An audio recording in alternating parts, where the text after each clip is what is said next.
The prospect of Manchester City facing a ban from the Champions League moved a step closer on Saturday night as a new tranche of leaked emails from German magazine Der Spiegel provided more details of how they allegedly circumnavigated UEFA's financial fair play rules.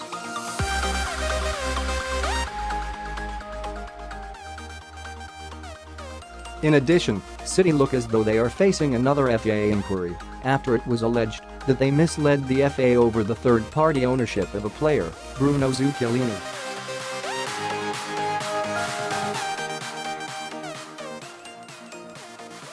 But the most serious outcome for City would be a Champions League ban, which would affect their ability to recruit players and to balance their books without additional funding from their owner, Sheikh Mansour, which is not allowed by UEFA rules.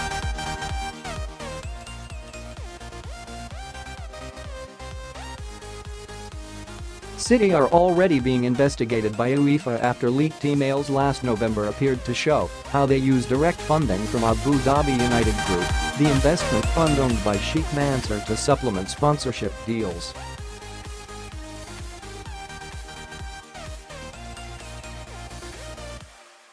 UEFA's rules place a strict limit on the cash an owner can inject directly into a club to prevent overinflation in the football market.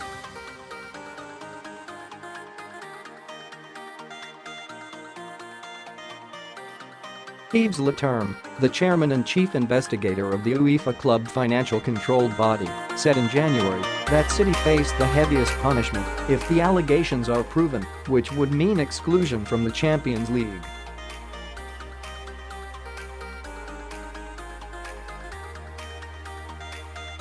Now the further raft of emails provides further evidence of how City have made it appear as though their record income in recent years came through increased sponsorship deals rather than simply funding from Sheikh Mansour.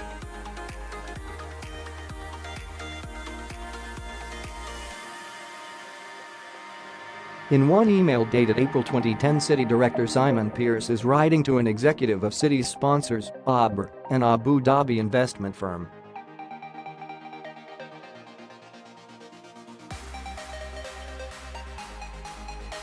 Pearce wrote, "As we discussed, the annual direct obligation for ABR is £3 million.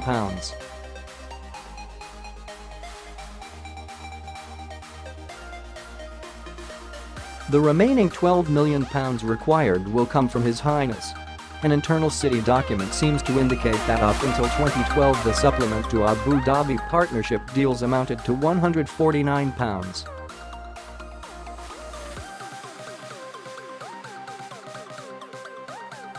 $5 that appears to refer to the funding Abu Dhabi United Group, ADUG, was allegedly giving to sponsors.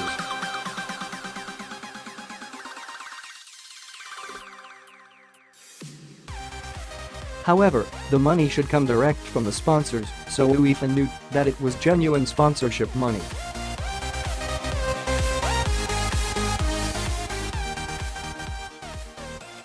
The November email leak revealed that ADUG channeled cash into the sponsors' bank accounts so it could then be paid direct to Manchester City.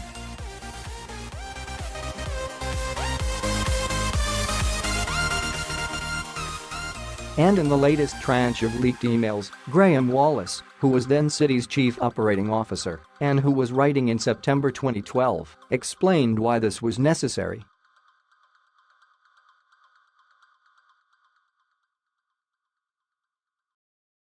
Referring to the direct equity funding, which is Sheikh Mansour's funding of the clubs, he wrote, "What we therefore need is that monies we are attributing to City's sponsors Etisalat, ADTA, ABR, and Etihad are physically remitted to us by those businesses to avoid any related party influence control considerations."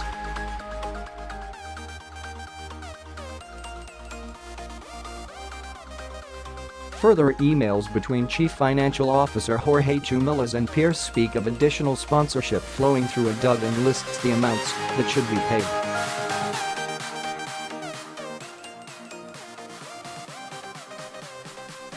In January 2013, in an email discussing Etihad's sponsorship of the club, £57 million is listed as the ADUG contribution to the 13/14 sponsorship fee.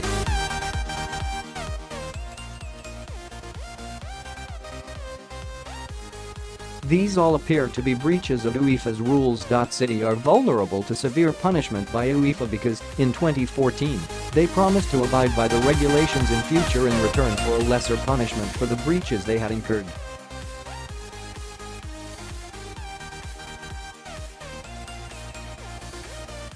But UEFA didn't know then about the funding of sponsorship deals. A fresh F8 probe is also now likely after Zuccolini was signed by City in 2014 and loaned out to Valencia, though he was then still part owned by a company, MPI.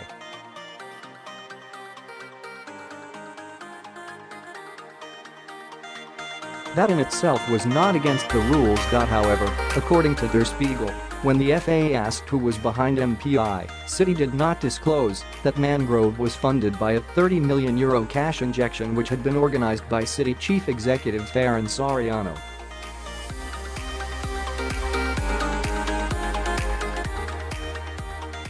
An FA spokesperson said, "We are aware of the allegations and will consider them." City are already facing an FA investigation into a £200,000 payment to the agent of Jadon Sancho when he transferred to the club at the age of 14.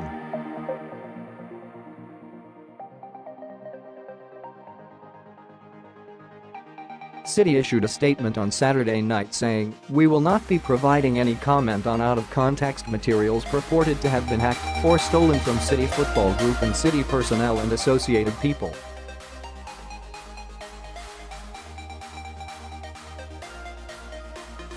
The attempt to damage the club's reputation is clear. Get Man City latest news updates directly to your inbox. Subscribe. Thank you for subscribing.